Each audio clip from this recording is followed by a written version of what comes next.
Welcome to the Disability News Report. I am your host, Jennifer Price. Jackson, Wyoming is a small rural town in the western part of the country with a population size of about 10,000 people. It has beautiful mountains to ski down in the winter, but it's also noted for its restaurant scene. The problem is that the ground is frozen for about 18 months, or I'm sorry, 8 months out of the year. So insert a company called Vertical Harvest, a company that found a way to fill a need of growing and delivering fresh vegetables to local restaurants. Well, my guest today is Jennifer Tennican, a documentary filmmaker of the movie Hearts of Glass. This film followed the first 15 months of the startup's beginnings. Not only does Vertical Harvest engage in hydroponic vertical farming, but they also employ people with disabilities. This really is just a beautiful film that shows what it can look like when you combine business acumen with community inclusiveness. I'm talking about all of that with Jen Tennican after this.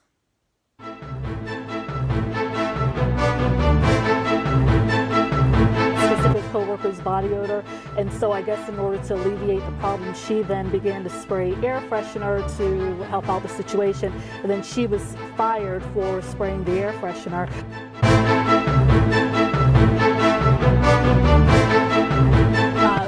There were lyrics, and the lyrics were directly relating to the political time and environment at the time of what was going on, especially in their community. They were simply talking about what they see on an everyday basis. He is not talking about what he sees on an everyday basis to try to bring some sort of political.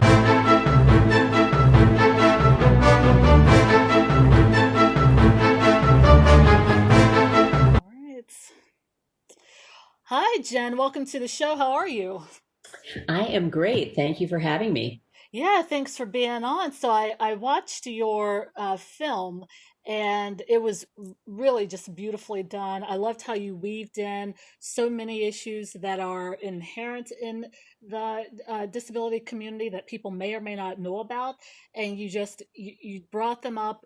Some of them you really expounded upon, and some of them you brought them up just enough to let people know that this is an issue. And if you're interested, they can certainly do some more research on it. But it was all just weaved in this beautiful story about the company in Wyoming, which is where you currently live, and you've been there for a while. So let's just jump right into talking about your documentary. What exactly is it about that I'm referring to that I've seen that the viewers and listeners have not?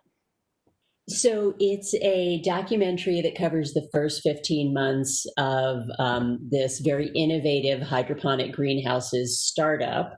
It's located in Jackson, Wyoming, and it is a business with two goals, basically year-round food production for in an environment that's quite challenging to grow food year-round, and meaningful, competitively paid jobs for community members with disabilities in an inclusive setting. Yeah, so I really like the fact that you stated that meaningful competitive employment, which is a topic I definitely want to get back to. But the title of it is Hearts of Glass. Where did you get that title from? So this is the fourth feature-length film I've made, and the three previous have all had extremely long titles.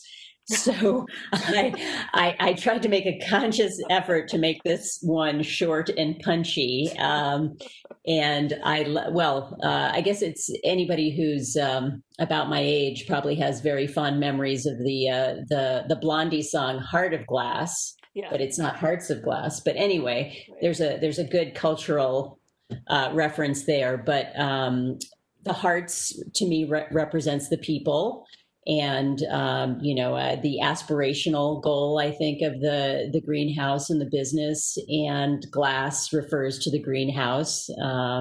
You know. I'm an English major, so I love the idea of the metaphor around glass, of it being this protective shield, but also something that's transparent that you can see through. And yeah, I have endless amounts of fun thinking about all the all the metaphorical meanings of glass. Well, and I've never even thought about that, but it's so true. And especially after watching the film, it's absolutely true, from transparency to all of it. Now, to go back to the employment issues that you mentioned in Mhm. terms of meaningful competitive employment. You talk about that. You also mention a little bit about the waiver. The people within the film talk about the waiver programs for their kids and how difficult they are to get. The wait lists are just tremendously long. Was that an important issue for you to discuss, and why was that if it was? Well, I think what comes up in the film about employment and the waiver, for those who aren't familiar, the Medicaid waiver helps pay for job supports Mhm. so people with disabilities can work in the community. Um, I think it's different depending on various states, but the model that Vertical Harvest uses is employees are paid directly for their work, but the state waiver pays for the job support. Mhm. So, I thought one thing that documentary is great at is giving you a window into other people's experiences. So Yes. I mean, to me, this was just a part of the story. We wanted to not, do a deep dive in all of this, but give people enough of a sense of what the particular the challenges, the opportunities were, how funding happens. To me, it is important that people understand that Vertical Harvest is not a nonprofit. It is a low profit company, but it is a for profit, and that the business is not paying for the job supports, because I think as we try to use the film, I think, to catalyze conversations and actions that create more and better employment opportunities for people with disabilities, we want employers to know that the financial burden for a or financial cost, not necessarily burden, but cost of a job support is not their responsibility, at least not in Wyoming, right? So their support systems in place to help both the employer and the employee have a good experience. So including it was just, it seemed like, if we're documenting this, it's part of the story. And it also, I think the more that people are exposed, Mhm. the more it demystifies the process, Yep, right? absolutely. Was there something about the company Vertical Harvest that drove you to want to even do a documentary about the first 15 months in the first place? Well, certainly, yeah. Jackson is a small community. The town itself is about 10,000 people. And I knew the women who were initially behind Vertical Harvest. So there were two women, Penny McBride and Nona Yehia, who came together initially. And then Caroline Croft Este, who's in the film as the human resource director, she came in to be a third co-founder of the business. So while I was doing various films and fundraising for various productions, they were going through various iterations of fundraising for Vertical Harvest, Yeah. and because it's a public-private partnership with the town, they were very exposed in public meetings. There was a lot of back and forth, so they were extremely committed and had to do a lot of work. Informing the community, giving them the opportunity to get on board, addressing their critics. And there's a really kind of funny and great story where the head of the Jackson Hole Tea Party was very opposed to this. And instead of just kind of writing him off, right? Like, you're a critic, I don't want to talk to you. They reached out and kind of embraced him and said, hey, tell me what your concerns are. Let's talk about it. And, when they shared the economic model with him and details about the business model, he actually got on board and ended up being one of their, you know, fervent supporters. So I Wow. think it's an exercise in how you build coalitions and, Yes. I mean, let people in, Yeah. answer their questions. Yeah. Yeah, I mean, when I hear that story, I think it's just another perfect display of inclusion, right? I mean, you hear a differing opinion and someone who's pushing against you, and instead of getting defensive and trying to and figuring out or arguing your point as to why you're right and they're wrong. It's reaching across the aisle to bring them in and figure out what their anxieties are about, and trying to meet in the middle to find a solution so that everyone is happy. Which it sounds like is just another sort of example of the company itself, Vertical Harvest, and their idea of inclusion. Yeah, I mean, I think, they obviously their endeavor, because of the amount of time it took, because of the amount of community funding and funding from state sources, there's just a level of transparency there in a lot of ways that may not be there with other endeavors. So it takes a lot of bravery, and then to have a documentary made about like your first 15 chaotic months. I'm sure they were like, yeah, sure, Right. have Well, fun. it's Yeah, funny you say that because I kind of thought that too when the lettuce greens died, yeah, the and they lettuce had to, debacle. Yeah, yeah, so they had to focus on the microgreens. It's like, yeah. oh boy, I know they weren't expecting this in the documentary.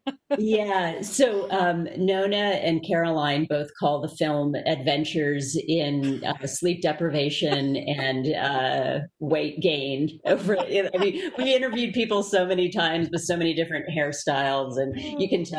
But I mean, that's the beauty of following something as it unfolds. You really you don't know how it's going to turn out, Yeah. and I think so there are a couple, I think, of other instances of how they really tried to reach out and be inclusive. So one was, again, as they were starting to develop this project, there was some pushback from traditional farmers in the area, because I think they felt, Vertical Harvest was getting some unfair advantage. Sure. And so the truth is that even if Vertical Harvest produced at its maximum output, it's not going to fill the community need Yeah. in any way, shape, or form. It takes a lot of different producers to do that. Yeah. But I think to allay the fears of people, producers who were at the farmers market, they said, we will not sell at the summer farmers market. We will just sell in our retail market store. We won't, sort of invade your space, Yeah. because I think they were just trying to be respectful, get people on board. There is just a very human tendency to think, that's my thing. I do that. You can't do that. Yeah. Yeah. um, but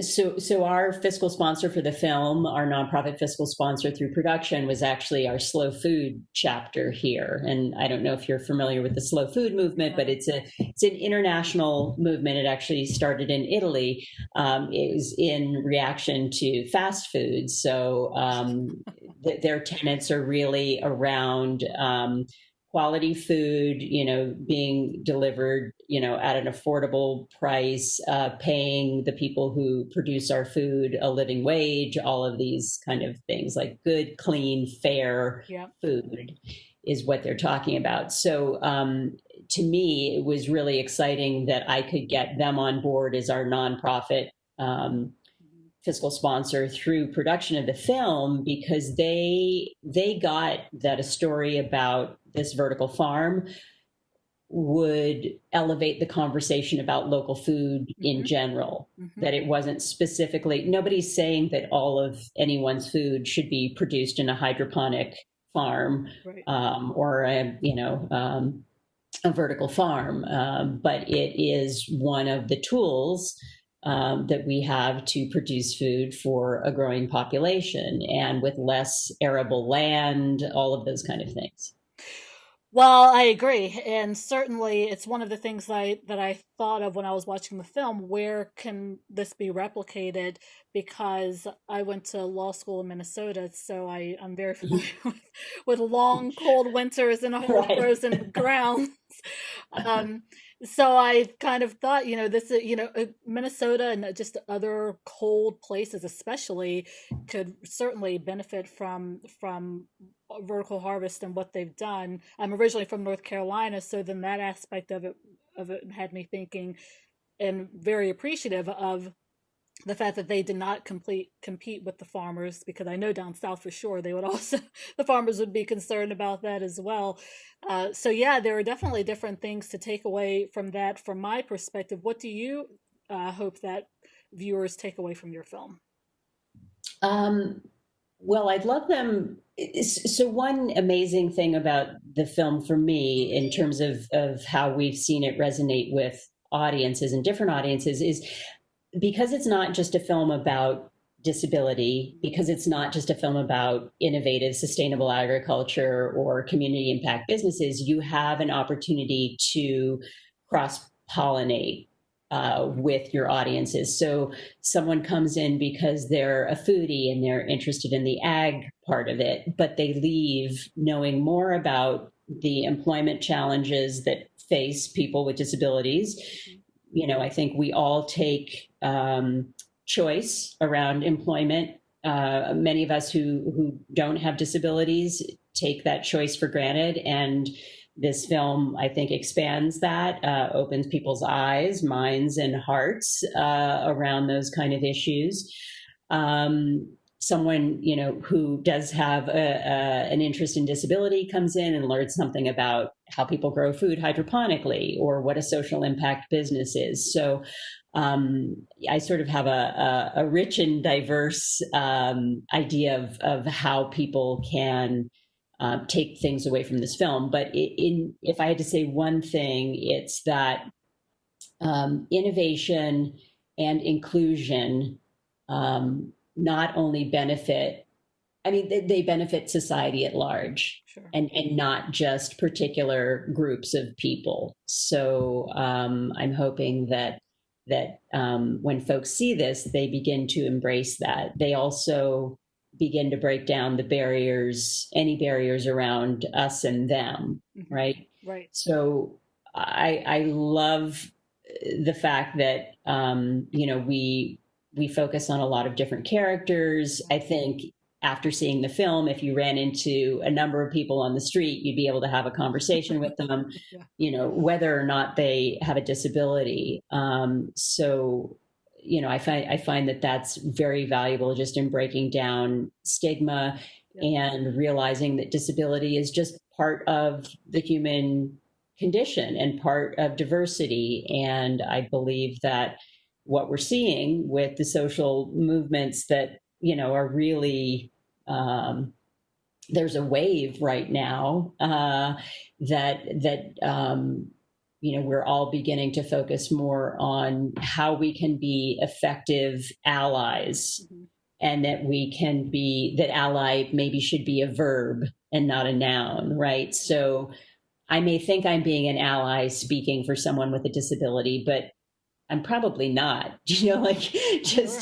just I think promoting this idea of like how can we be effective allies? How can I support people you know, without speaking for them, without taking the spotlight, that kind of thing.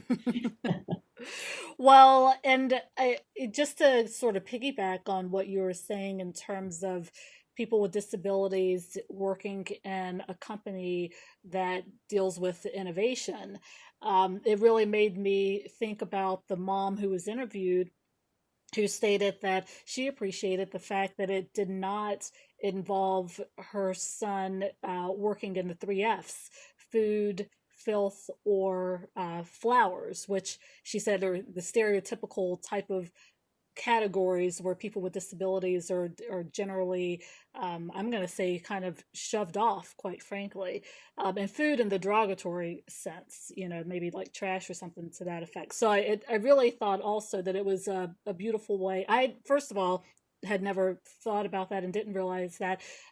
So I just thought it was a beautiful way of also showing people with disabilities working in a company that is an innovative company, and they are hands on right there with, you know, the managers and CEOs and stuff, trying to project manage and figure out and getting promoted at the same time, and then you even get to watch their reviews. Yeah, I think the idea of everyone pulling together around this startup is really powerful. That's the defining feature, that everybody's working together for this goal. Yeah. And then I think what you're referring to is actually, in the film, the human resource director is sitting down with one of the employees who's featured, Micah Miller, who's an artist as well as an employee at Vertical Harvest. She does her own artwork independently, and she does mention that Micah's mother is the one who told her about the three F's: filth, food, and flowers. Um, I think the film hopefully makes us think a little bit about what meaningful employment brings us. It's social connections, it's the ability to contribute, it's the ability to be paid and be financially independent, it's the opportunity to move up and move into different positions. One of the things that is limiting in terms of the scope of the film is this snapshot of the first 15 months. During those first 15 months, there wasn't anyone with a disability in a management position, but now there are two people. Oh, nice. So that's one of the things we really enjoy when we are doing a lot of educational work with the film, with various nonprofits and for-profits and educational institutions, where we're doing virtual screenings and having conversations. And those conversations typically involve me and two employees from the greenhouse. And it's an opportunity to update people on what they've learned individually, what the business has learned, what I've learned as a filmmaker, and the changes that have taken place. So, filming the job reviews, and we filmed a lot of them and only showed a couple of them. But I was thinking to myself as I was filming, like, I've never had a job review like this. Where they asked me, like, how would I rate how I'm doing? Do I enjoy what I'm doing? Is there anything else I would like to try? Like, the opportunity to try something and fail. Right. There is an incredible amount of dignity in that. Yes. And that doesn't have anything to do, it should be regardless of whether you're a person with a disability or not. Those are, and that's the other thing I think you learn, or at least that I've learned, sort of being immersed in the disability world, is that accommodations that are frequently made by employers, they end up benefiting all of the employees. They're just good practices, right? Being clear on the chain of command, what expectations are, how to deliver those, check-ins with people, whatever's built in. And now the ability to work remotely, right? Right.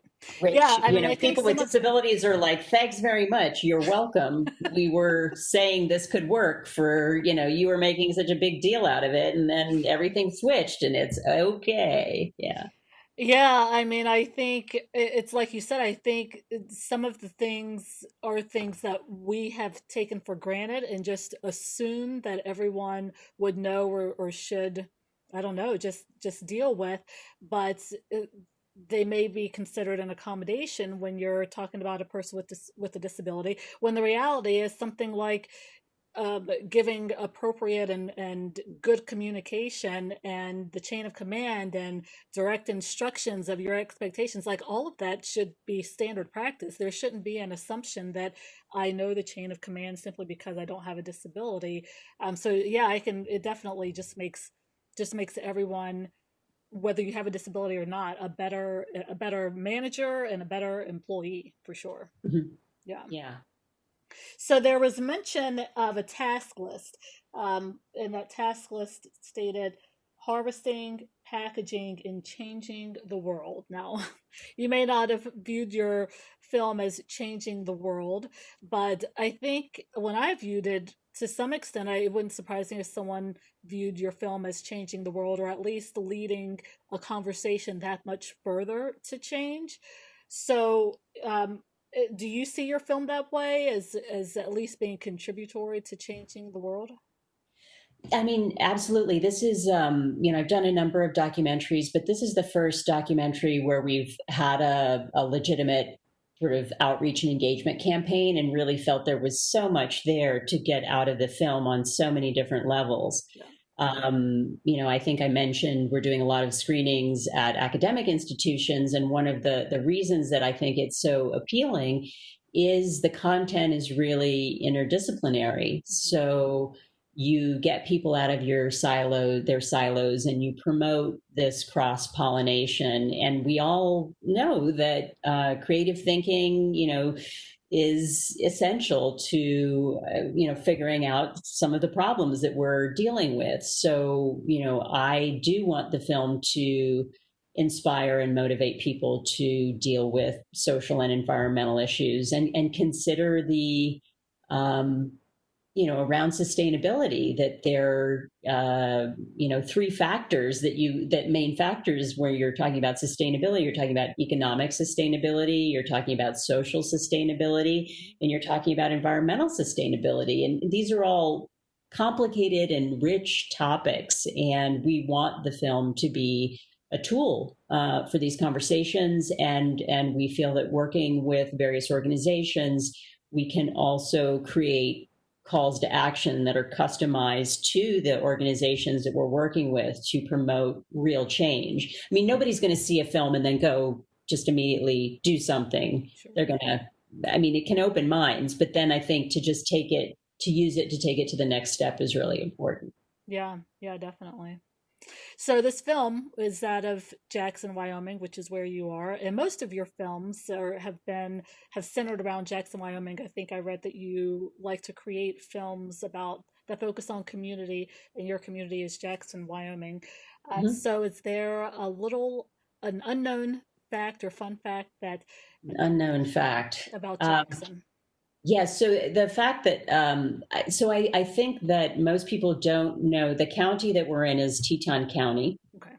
And 97% of Teton County is publicly owned land. It's either federal or national park, or so only 3% is developable, which immediately drives land values up very high. This is one of the most expensive places to live in the nation. But I think the surprising thing is, most people who look at Jackson would see, a rural community, and it is in a lot of respects, but with regard to land value and land use issues, it's very much like an urban center. Can you imagine trying to buy, land to grow food in Manhattan? Yeah. Right, or downtown Chicago, or whatever. So it's an interesting hybrid, I think. I would call Vertical Harvest, even though it's kind of in a rural setting, it's an urban farm. I think that that's something most people wouldn't associate necessarily with Jackson, or know maybe that there's so little privately owned land, and the issues that creates. No, I definitely didn't think of that. I would have thought the opposite of that one of the sort of attractive features of Jackson is all of the land and all of the opportunity to just purchase, 100, 200 acres if you want, and just have no neighbors. Oh my, no. Well, you'd have to have a chunk of change to do that. That's for sure. Yeah. Other parts of the state, for sure. We do live in the least populous part of the state. Yeah. Least populous state in the United States, I believe. Yeah. Well, Jen, thank you for being on the show. This was such a great interview. Is there a place where people can stop? Go on. Where can people have the opportunity to watch your film? So it is showing on public television stations now, and people can check in to see if it's on their local station. But we also have on the website, people can fill in a host a screening request, and we're doing virtual events. And there's also a virtual screenings page. So if people want to head to the website, they can find out how to share the film with their community. Fantastic. Yes, Hearts of Glass is the name of the film. It's a wonderful film, again, that documents the first 15 months Vertical Harvest, a company, a for-profit company that provides food for the local restaurants, but also intentionally hires people with disabilities to help carry out their job functions. So, Jen, thanks for the interview again. It's great talking to you. Yeah, great talking to you too. As another Jen.